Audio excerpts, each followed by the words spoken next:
In Touch sa doktorom Charlesom Stanleyem. Širenje evanđelja po celom svetu.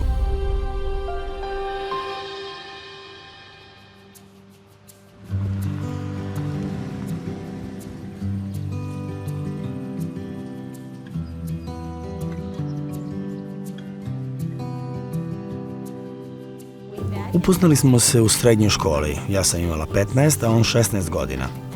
Zabavljali smo se 3 godine. A onda je Fred pozvan u vojsku. Bio je u 101. padobranskoj jedinici 327. Još uvek pamtim.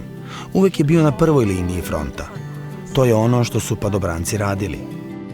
Kada se vratio kući, izgradili smo zajednički život. 2017. Izvinite. Fredu je dijagnostikovana Parkinsonova bolest i Levijeva demencija. Ona je bila uzrokovana njegovim izlaganjem hemijskom sredstvu Agent Orange u Vijetnamu. Oboje smo plakali, jer je u to vreme imao 68 godina. I bilo je kao, o ne, svi mi verujemo da ćemo doživjeti barem 80. godinu, zar ne? Kada smo izašli iz ordinacije, našli smo neko mirno mesto, seli i plakali. A onda se Fred okrenuo prema meni i rekao, ja ću se boriti protiv ovoga. Nisam ni sumnjala da hoće. Molitva i moja Biblija su uvek bili uz mene. Svaki dan bih mu čitala Bibliju ili mesečni časopis doktora Charlesa Stanleya. Ne prođe ni jedan dan, a da ga ne upitam, šta je tvoja volja? Šta želiš da nastavim da činim, da služim tebi, ali i da služim Freda?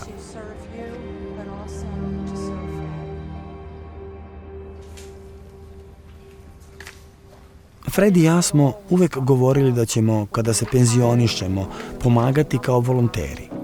To je bio naš cilj, jer smo oboje to voleli da radimo. Ja sam licencirani onkološki socijalni radnik. Imamo mnogo resursa na koje mogu da se oslonim. Ponekad pacijentima obezbedimo mesečnu pomoć u hrani ili poklon kartice za benzin. Stalno idu u bolnicu ili na tretmane, a to sve zahteva mnogo novca.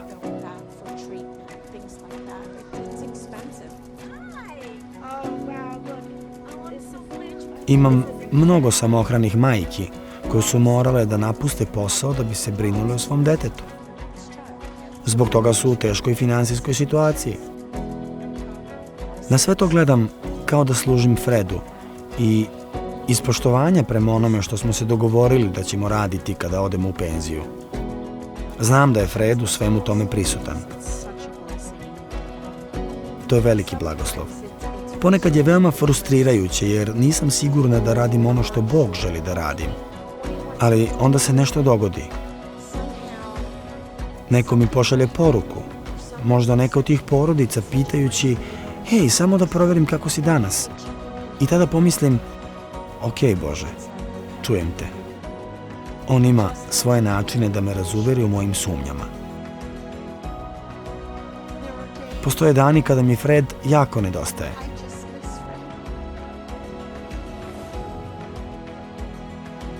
Ne verujem da se kroz nešto ovakvo može proći, a da te to duboko ne pogodi. Proći ćeš kroz to, jer tvoje srce neće prestati da kuca, ali postoji taj osjećaj, znaš da ćeš biti dobro. Možda ne u tom datom trenutku, ali bit ćeš, jer on je tu kraj tebe. Moraš imati ljude oko sebe kada ti je teško, kada imaš loš dan. Oni su ti koji razumeju, ali i oni koji te podižu. Niko ne može da živi potpuno sam, odvojen od drugih. Mi smo stvoreni da budemo povezani zajedno.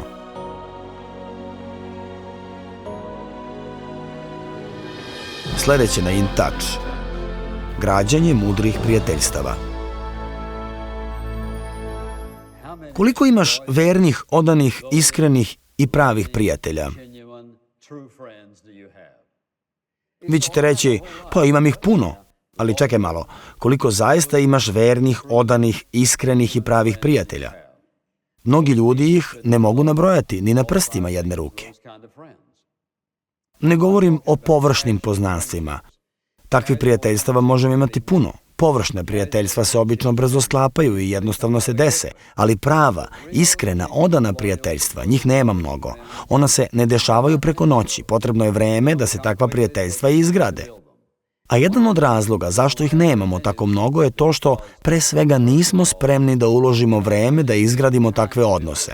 Drugo, teško nalazimo ljude kojima možemo verovati, sa kojima možemo biti otvoreni i transparentni da im kažemo kako se osjećamo, koje su naše potrebe, na koji način razmišljamo o stvarima, a koje često izazivaju konflikte u odnosima.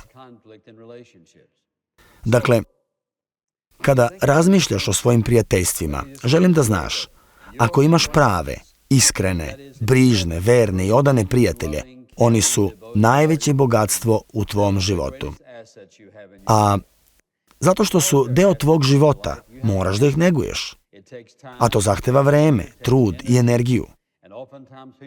I često ljudi kažu, ja nemam prijatelje, ali bih volio da ih imam. Ali treba da se zapitaš da li pokušavam da gradim prijateljstva, da li pokušavam da gradim odnose ili jednostavno očekujem da se dese sami od sebe. Vidiš, površna prijateljstva se nekako dogode, ali prava, iskrena, odana prijateljstva se ne dešavaju samo od sebe. Ona se ne pronalaze, ona se grade. I kvalitet materijala koji stavljamo u gradnju tog prijateljstva će odrediti koliko dugo će trajati i koliko će nam zadovoljstva doneti. I vrlo često smo u velikoj žurbi. Ne želimo da provodimo vreme sa njima, niti da uložimo trud, a ipak želimo takva prijateljstva. Ali to ne ide tako. Zato želim da razmislimo o ovoj ideji prijateljstva. Kada razmišljate o prijateljstvu, setite se ovoga. Nakon što je stvorio Adama i pogledao na savršen vrt i shvatio da je Adam sam, jedna od prvih stvari koje je Gospod rekao bilo je: nije dobro da čovek bude sam. Kada Biblija govori o čoveku, obično misli na čovečanstvo u celini, pa je jasno da nije dobro ni za muškarca ni za ženu da budu sami. To je rekao Bog i Bog je bio toliko uveren u to da je dao Evu Adamu. On je želeo da Adam ima zajedništvo s nekim, da ima prijatelja i onda je stvorio Evu. Bog nas je stvorio za odnose, za zajedništvo i za prijateljstva. I nije dobro za nas da živimo sami. Svako ko živi sam može to potvrditi. Iako nas Gospod može ispuniti mirom i zadovoljstvom u samoći, i dalje u mnogo čemu nije dobro biti sam. I Bog je to znao, zato je sve pripremio. Kada razmišljate o Svetom pismu, koliko je Božjih slugu kroz vekove imalo prijatelje? Na primjer, Biblija kaže da je Avram bio njegov prijatelj i da je on bio Avramov prijatelj. I setite se Mojsija koji je imao vrlo bliske prijatelje, Arona i Isusa Navina, koji su mu pomagali. Setite se Davida, on je imao Jonatana. Ali je isto tako imao i mnogo drugih odanih prijatelja koji su bili spremni da umru za njega. I naravno, svi se sećamo proroka Danila. On je imao trojicu veoma odanih prijatelja. Sedraha, Misaha i Avdenaga. Svi su oni Danilu bili veoma dobri prijatelji, spremni da rizikuju svoje živote zbog uverenja koje su delili s njim. Gospod Isus Hristos je imao prijatelje, 12 apostola. On ih je poznavao, voleo ih i oni su voleli njega. A među 12-oricom imao je 3 veoma bliska prijatelja, Petra, Jakova i Jovana. Ne omiljeni, nego bliski. Zatim, apostol Pavle, kada čitate njegove poslanice, otkrivate da je apostol Pavle imao mnogo prijatelja. I on bi rekao: molim te, reci Luki da me poseti, ili Timoteju. Imao je mnogo prijatelja. Imao je mnogo da kaže o njima jer su mu bili veoma važni. U stvari, jedan od najvećih blagoslova koje ti i ja imamo jeste odan i veran prijatelj. Kada nemamo takve prijatelje, nešto nam nedostaje u životu. Zato vas jednostavno pitam, možete li danas da pogledate oko sebe i kažete: da, imam 1, 2 ili 3 takva prijatelja. Ako imate 3 takva prijatelja, zaista ste veoma, veoma blagosloveni. Ono o čemu želim da govorim u ovoj poruci je građenje mudrih prijateljstava. Postoje različite vrste odnosa i prijateljstava, ali kako Kako gradimo mudre prijateljstva? Prijateljstva koje donose značajnu promenu u našem životu, a isto tako i u životu osobe koja nam postaje prijatelj. Želim da otvorite Biblije u priče Solomonove, 18. poglavlje, pročitat ćemo samo jedan stih. Pogledajte 24. stih. Dozvolite da to malo objasnim. 24. stih u 18. poglavlju kaže ovo. Biblija kaže čovek. I dozvolite mi da ovo pojasnim. Kada Biblija kaže čovek, misli se i na muškarca i na ženu. To ću reći samo jednom i znači čovečanstvo, muškarci, žene, svako. Poslušajte ovo, priče Solomonove 18:24. Čovek može da propadne i kraj mnogo drugova. Vi ćete reći, šta bi sad ovo trebalo da znači? Meni se čini da što više prijatelja imam, bolje će mi biti. Ali slušajte šta kaže. Čovek može da propadne i kraj mnogo drugova, a pravi prijatelj privrženi je od brata. Postoji prijatelj koji je privrženi od brata. Sada kada kaže čovek može da propadne i kraj mnogo drugova, šta time misli? Reč propadne ovde znači biti toliko potresen da se potpuno raspadneš. Da li imaš prijatelja koji će biti uz tebe bez obzira na sve? Ja sam zahvalan što imam nekolicinu prijatelja koji će biti uz mene bez obzira na sve. Da li se oni uvek slažu sa mnom? Ne. Da li me vole? Da. Da li su mi odani, verni, posvećeni, iskreni i pravi prijatelji? Da.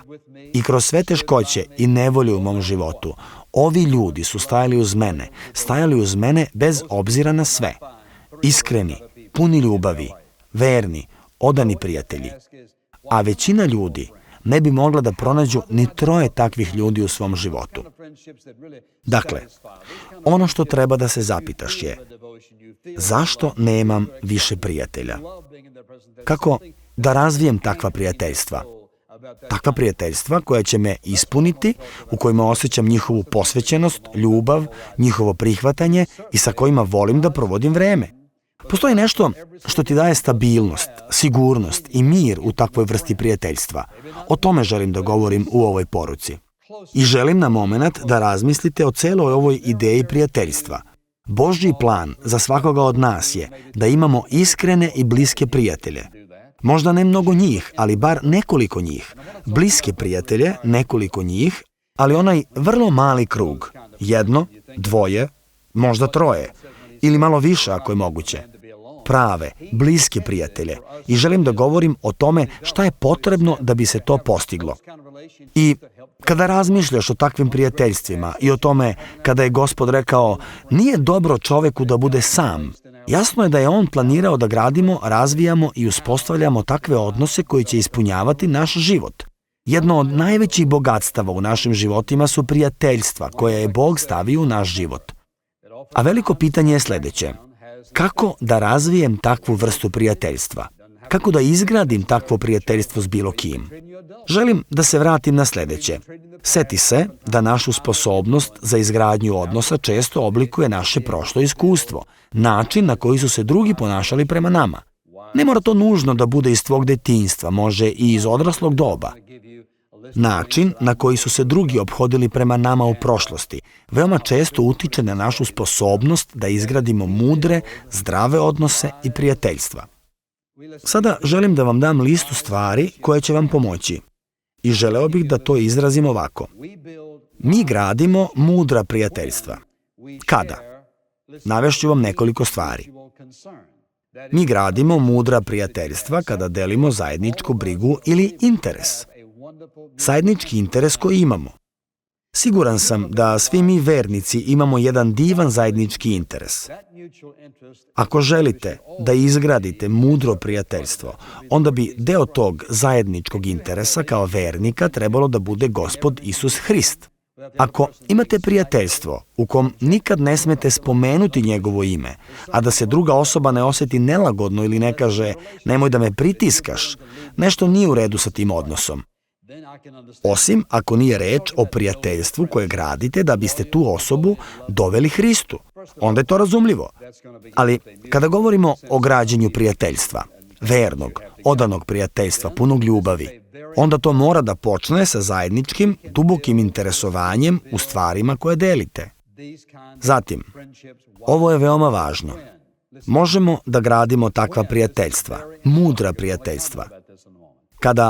Slušajte pažljivo, taj odnos nije zasnovan na tome da druga osoba ispuni moje potrebe, već da ja želim da ispunim njene.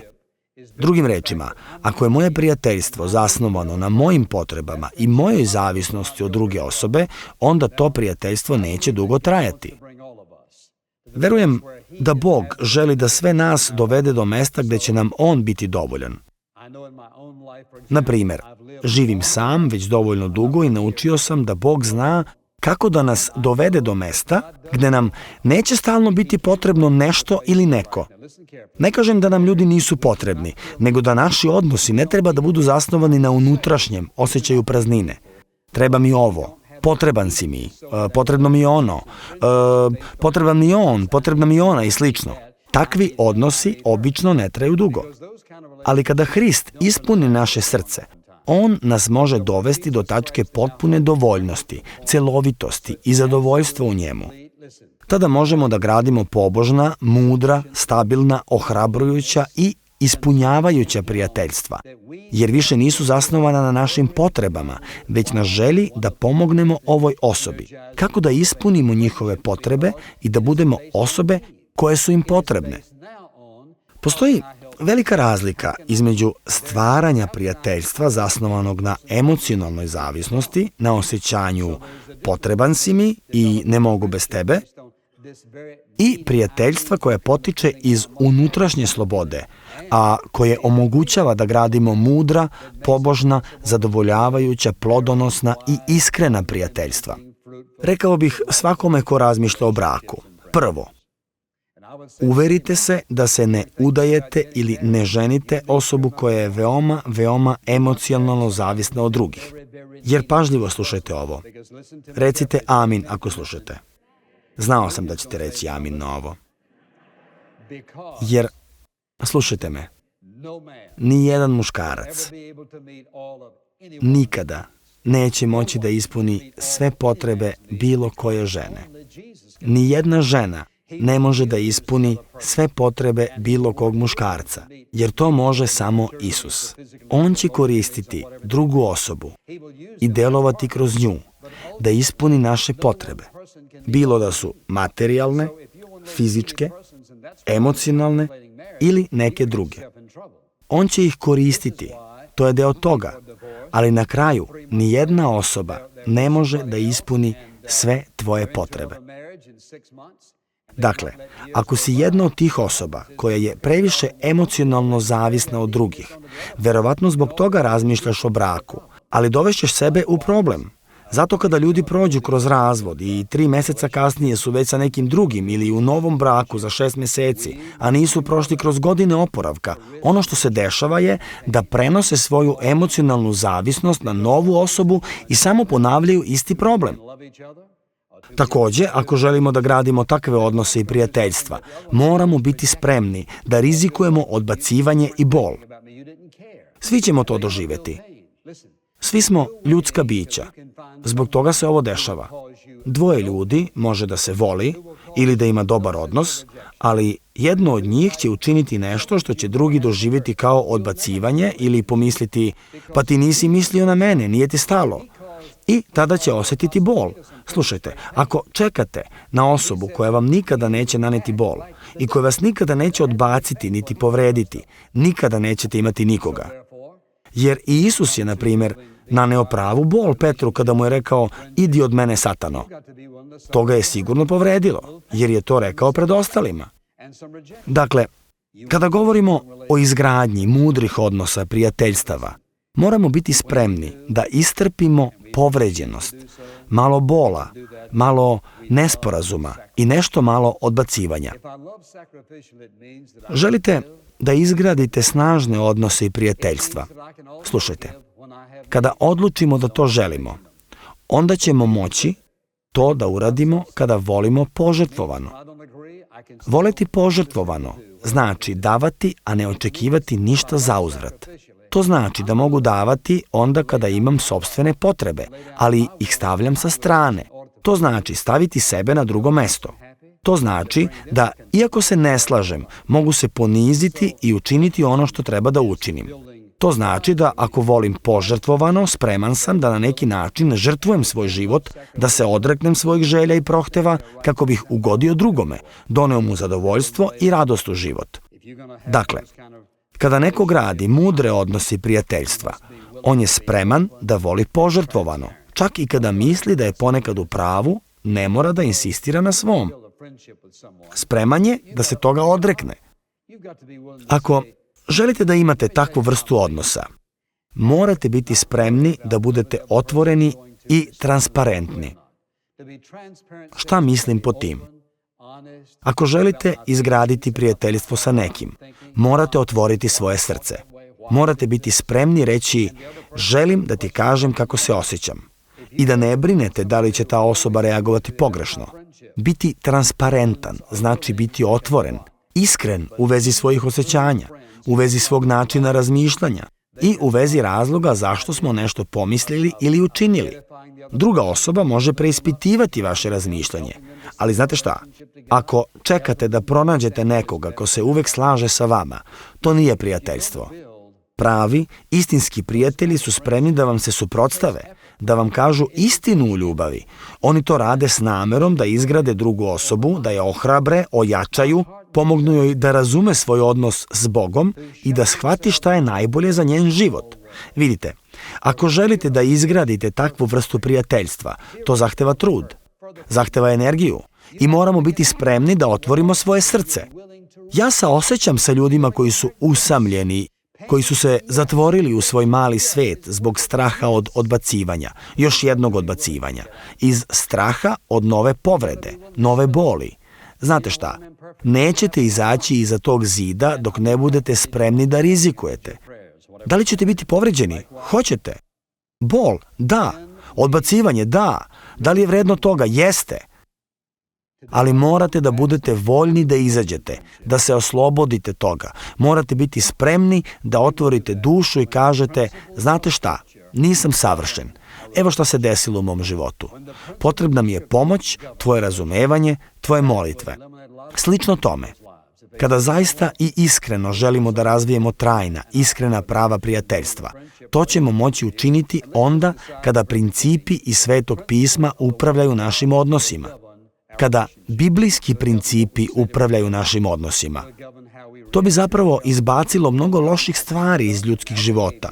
Kada bi neko rekao, znaš šta, ja zaista želim da budem tvoj prijatelj i želim da izgradimo prijateljski odnos. Hajde da se na samom početku dogovorimo da će principi Božje reči upravljati našim odnosom. Oni će određivati šta ćemo govoriti jedno drugome. Oni će određivati kako ćemo reagovati. Oni će upravljati našim ponašanjem u javnosti i nasamo. Oni će upravljati svakim aspektom našeg života jer želimo pobožan odnos. I kada možeš da kažeš da gradiš odnos kojim upravljaju principi Božje reči, tada gradiš izvanredan odnos, pun ljubavi, odanosti, posvećenosti. Odnos koji je neprocenjiv, neuporediv, neopisiv i koji će ti doneti najdublji osjećaj ispunjenosti, radosti, mira i sreće u životu, bez obzira na sve. Takvi prijatelji su tvoje najveće blago. I zapamti ovo. Takvi odnosi imaju cenu. Oni ne nastaju lako, niti brzo. Oni se grade tokom vremena. Ako nisi spreman da uložiš vreme i trud, nećeš izgraditi istinsko trajno prijateljstvo. Ali ako jesi, to će biti jedno od najvećih bogatstava tvog života, koje će ti doneti najviše radosti. Sada želim da govorim o jednom posebnom prijateljstvu. Želim da govorim o najvažnijem prijateljstvu koje ti i ja imamo, a to je naše prijateljstvo sa Isusom Hristom. U 15. poglavlju Jovanovog evanđelja, u 15. stihu, on je svojim učenicima rekao, vi ste moji prijatelji. I ne samo da su oni bili njegovi prijatelji, znaš šta? Isus Hrist želi da sa svakim od nas izgradi lično prijateljstvo, da budemo njegovi prijatelji. Posle prve službe prišla mi je jedna mlada žena i rekla, kako mogu da vidim Isusa kao svog prijatelja, a istovremeno i kao suverenog vladara univerzuma? Kako da ga vidim na taj način? Ja sam joj odgovorio ovako, ja mogu da priznam da je on suvereni vladar svemira, tako velik, veličanstven, moćan i tako pun ljubavi da kada ga pozovem, on me lično čuje. Kada razgovaram sa njim, njegova suverena moć nas ne odvaja, već nas zbližava, ujedinjuje, Moguće je imati blizak, ispunjujuć, večan odnos pun ljubavi sa Božjim Sinom. I zapamti, taj odnos se temelji na njegovoj bezuslovnoj ljubavi prema nama, na njegovom stalnom opraštanju i na njegovom večnom planu za sve nas. Dakle, kada razviješ prijateljstvo sa Isusom, ono je večno, traje zauvek i šta god da se dogodi, to prijateljstvo nikada neće biti prekinuto. I želim da te pitam, ako nikada nisi prihvatio njega kao svog spasitelja, bez obzira na to koliko drugih prijatelja imaš, u tvom srcu će uvek postojati praznina. Uvek će tamo biti jedno prazno mesto, jer je u tvom životu stvoren prostor namenjen Isusu, najboljem prijatelju kojeg ćeš ikada imati, a on može biti tvoj, samo ako ga zatražiš. Ako mu kažeš, Gospode Isuse, oprosti mi moje grehe, verujem da si na krstu u potpunosti platio cenu za moj greh, molim te da mi oprostiš i želim da budeš moj spasitelj, moj Gospod, moj učitelj i zaista želim da budeš moj prijatelj. Znaš koliko će mu vremena trebati da to učini? Samo toliko. On je spreman da s tobom izgradi odnos koji će te ispunjavati uvek i zauvek. Ako ste bili blagosloveni današnjim programom, posetite nas na intouch.org. Služba InTouch pomaže ljudima širom sveta da rastu u odnosu sa Isusom Hristom i osnažuju lokalnu crkvu. Ovaj program sponzoriše InTouch Ministries i funkcioniše zahvaljujući Božoj milosti i vašim vernim molitvama i darovima.